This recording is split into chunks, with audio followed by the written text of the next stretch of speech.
할렐루야, 조나시입니다. 오늘도 말씀으로 하루를 시작합니다. 슬기로운 아침 시간 요엘서 3장 말씀입니다. 요즘은 학교에서 체벌이 없습니다.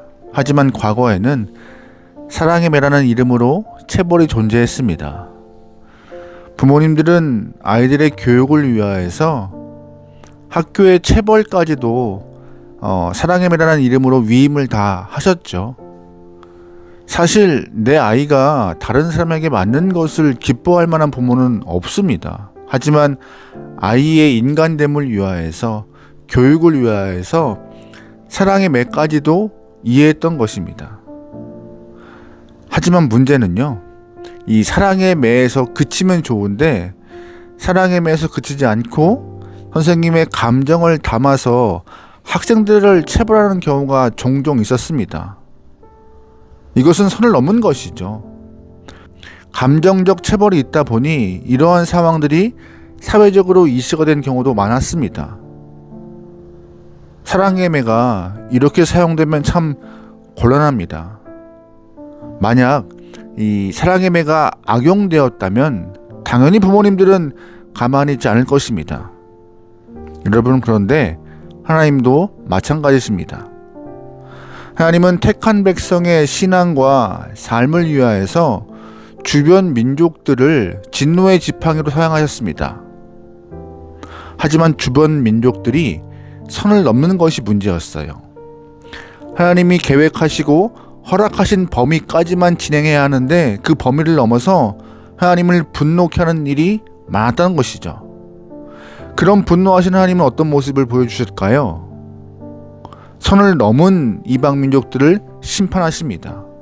오늘 요엘 3장 말씀이 바로 그 하나님의 진노를 보여주고 있는 것이에요. 2절 말씀이에요. 그때 내가 모든 민족을 불러 모아 그들을 여호사밧 골짜기로 데리고 내려가서 그들이 나의 백성이요 나의 소유인 이스라엘에게 저지른 일을 두고서 내가 거기에서 그들을 심판하겠다. 그들이 나의 백성을 여러 민족 속에 흩어놓고 또 나의 땅을 나누어 가지고 제비를 뽑아 나의 백성을 나누어 가졌기 때문이다. 소년을 팔아서 창녀를 사고 소녀를 팔아서 술을 사 마셨기 때문이다. 아멘. 하나님은 말을 참 듣지 않았던 남유다 영혼들 때문에 속상해 하셨습니다. 하나님은 그런 남유다 영혼들을 돌이키기 위하여서, 또한 교육을 위하여서 주변 열강들을 사랑의 매로 사용하셨죠. 그런데 여기서 이 주변 열강들이 남유다 백성들을 혼내는 것으로 그쳐야 하는데 그들은 선을 넘었습니다. 3절 말씀에 소년을 팔아서 창녀를 샀습니다. 또한 소녀들을 팔아서 술을 사 마셨다고 합니다. 한마디로 인신매매한 것이죠. 그래서 하나님은 이방 민족을 여호사밧 골짜기에서 심판하겠다 말씀하신 거였어요. 여러분, 그런데 여호사밧 골짜기가 어디일까요? 이 여호사밧 골짜기의 배경은 역대하 20장에 나오는데 모압과 암몬과 세일이 연합군을 이루어서 남유다를 치기 위해 올라옵니다. 남유다의 여호사밧 왕은 하나님께 엎드려 기도했고 하나님이 여호사밧에게 지혜를 주셨죠. 그래서 여호사밧 왕은 우리가 할 수 있는 것은 찬양밖에 없다라고 고백하며 군대 맨 앞에 찬양대를 세웁니다. 하나님은 여호사밧의 믿음을 보시고 하나님의 군대를 보내어서 이방 민족을 벌하시는데 하나님의 군대가 얼마나 강한지 그 전쟁에서 살아남은 사람이 한 명도 없을 정도였습니다. 그러므로 이 여호사밧의 골짜기는 이방인들의 무덤을 의미하는 것이었어요. 그렇다면 본문에서 하나님이 다시 여호사밧 골짜기를 언급하신 이유가 무엇일까요? 하나님의 백성들을 괴롭게 하는 이 이방 민족을 가만히 두지 않겠다는 의미인 것입니다. 그럼 하나님께서 심판하시기로 작정한 민족은 누구일까요? 4절 말씀이에요. 두로와 시돈과 블레셋의 모든 지어가 너희가 나에게 무엇을 하려고 하느냐? 너희는 내가 한 일을 보복할 셈이냐? 너희가 나에게 무슨 보복을 한다면 너희가 한 그대로 내가 당장 너희에게 갚아주겠다. 아멘. 하나님은 두로와 시돈, 블레셋의 이름을 거론하시면서 보복하겠다 말씀하세요. 당연히 그 상황에서 남유다 백성들은 하나님의 지키심과 돌보심의 약속이 있었기 때문에 두려워할 필요가 없어요. 5절 말씀이에요. 너희가 나의 은과 금을 약탈해 갔으며 나의 가장 귀한 보물을 너희의 신전으로 가져갔으며 유다 백성과 이스라엘 시민을 그리스 사람에게 팔아넘기며 나라 밖 먼 곳으로 보냈다. 아멘. 하나님은 두로와 시돈과 블레셋에게 허락하신 것은 진노의 몽둥이 역할 그 이상도 그 이하도 아니었습니다. 딱 거기까지였어요. 하지만 그들은 선을 넘어서 성전에 있는 각종 귀한 보물들까지 탈취하여서 훔쳐갔습니다. 그리고 그들은 하나님의 백성들을 먼 나라로 팔아버렸어요. 이것은 하나님이 허락하신 일이 아님에도 불구하고 자신들의 욕심 때문에 선을 넘은 것입니다. 그래서 하나님은 이 민족들의 이름까지 언급하시면서 내가 너희를 가만두지 않겠다라고 말씀하셨던 것입니다. 하나님은 한 번 더 그들에게 진노를 표하세요. 11절이에요. 사방의 모든 민족아 너희는 모두 서둘러 오너라. 이 평원으로 모여라. 주님의 군대를 보내셔서 그들을 치십시오. 민족들아 출발하여라. 여호사밧 골짜기로 오너라. 내가 거기에 머물면서 사방의 민족들을 모두 심판하겠다. 아멘. 하나님께서는 여호사밧 골짜기에 앉아서 사방의 모든 민족을 심판하겠다 말씀하십니다. 그런데 여호사밧 골짜기가 왜 무서운 곳이에요? 그곳에 하나님의 군대가 주둔해 있기 때문입니다. 아무리 강하고 용맹한 군인들이 온다 할지라도 하나님의 군대를 어떻게 이길 수 있겠습니까? 그래서 하나님은 이 여호사밧 골짜기에 앉아서 이방의 악한 민족들을 철저하게 심판하겠다 약속하셨어요. 이것은 어떤 민족, 어떤 나라도 예외가 아니었습니다. 애굽, 즉 이집트나 에돔도 예외일 수가 없었습니다. 19절이에요.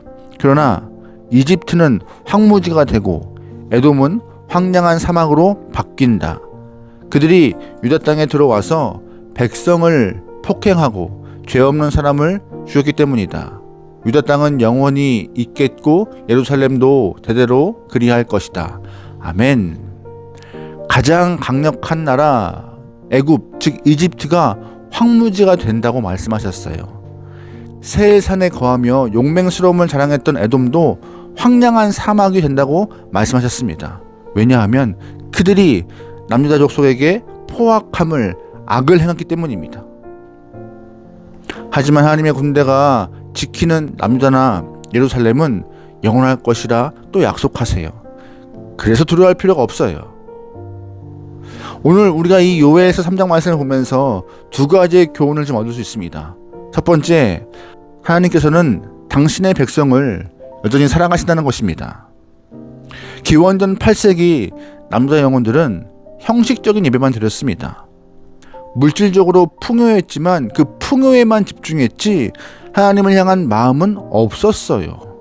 그래서 하나님은 요엘을 통하여서 여호와의 날이 임할 것이며 심판을 받을 것이다라고 말씀하셨습니다. 남유다는 하나님이 심판한다는 말을 듣고 두려움을 느꼈어요. 하지만 하나님은 두려워하는 영혼들에게 약속하십니다. 어떤 약속이요? 하나님의 진노의 지팡이와 막대기는 정한 선이 있을 것이라고. 만약 이방 민족들이 올라와서 너희를 징계하고 칠 때 그 약속한 선을 지키지 않으면 내가 여호사밧 골짜기에서 이방 민족을 멸할 것이라 약속해 주셨습니다. 하나님은 당신의 자녀들을 이렇게 지키십니다. 심판하신다고 멸망으로 이끌어가는 것이 아니라 심판을 통해 깨달음과 성장, 변화를 추구하신 것이죠. 우리도 하나님의 자녀들입니다. 하나님은 당신의 자녀들을 이유 없이 고통받게 허락하지 않으십니다. 만약 우리가 지금 겪는 고난이 있다면 그 과정을 통하여서 정금과 같이 단련하시려는 하나님의 계획이 있음을 여러분 기억하시면서 하나님이 우리를 지키시고 보호하시고 있음을 기억하시며 오늘도 위로받고 주와 동행하시길 소망합니다. 아멘. 두 번째, 오늘 본문이 주는 교훈은 무엇이냐? 바로 내가 원수를 갚을 필요가 없다는 것입니다. 혹시 나를 힘들게 하는 사람들 때문에 밤잠을 못 자고 마음이 괴로운 적 있으십니까? 인간관계 안에서 복잡한 많은 일들 때문에 삶의 고단함을 느끼십니까? 내가 꼭 원수를 갚겠다는 마음이 들 만큼 나의 삶이, 우리의 삶이 괴로울 때가 있어요. 하지만 하나님은 말씀하세요. 네가 직접 원수 갚을 필요가 없더라고요. 왜냐하면 하나님이 여호사밧 골짜기에서 갚아주신다 약속하셨기 때문입니다. 하나님은 우리를 단련시키기 위하여서 주변에 사랑의 매를 놓으시기도 하고 진노의 지팡이를 만들어 놓기도 합니다. 그들이 선을 넘으면 하나님이 직접 심판하신대요. 걱정하지 말래요. 코너로 몰지만 우리를 향하여서 최소한 지키심은 있다 말씀하시는 것입니다. 그러기에 하나님의 약속을 굳게 믿으시기 바랍니다. 오히려 원수 갚는 일에 마음 쓰지 마시고 하나님께 기도하고 믿음을 더 굳게 지켜나갈 수 있는 결단과 결심이 있길 바랍니다. 이것이 지혜로운 백성의 신앙인의 모습이라 여러분 기억하시면서 우리가 더 집중할 것은 하나님의 마음이며 하나님의 길을 걸어가는 우리의 자세임을 기억하면 좋겠습니다. 오늘 하루 하나님 앞에서 더욱 복되며 기쁨이 넘치는 영혼 되면 좋겠습니다. 세상의 난리와 고난 가운데서도 하나님께서는 당신의 자녀들과 백성을 지키신다는 사실을 의지하고 다른 것 바라보지 않고 주와 동행하여서 삶 가운데 승리할 수 있는 여러분의 삶 되기를 주로 축원합니다. 아멘. 기도하시겠습니다. 사랑의 하나님, 오늘도 우리에게 하루를 시작할 수 있도록 인도하심을 감사합니다. 허락된 하루 하나님의 손을 의지하고 하나님의 그 동행하심을 바라보며 이 땅을 이겨낼 수 있는 거룩한 영혼들에게 허락하여 주시옵소서. 무엇 바라보고 무엇 듣습니까? 이 땅의 소리와 이 땅에 보이는 것에 마음 뺏기지 않고 하늘의 것에 마음을 두고 주와 살아갈 수 있는 거룩한 영혼들에게 인도하여 주시옵소서. 모든 걸 맡기오며 예수님의 이름으로 기도합니다. 아멘.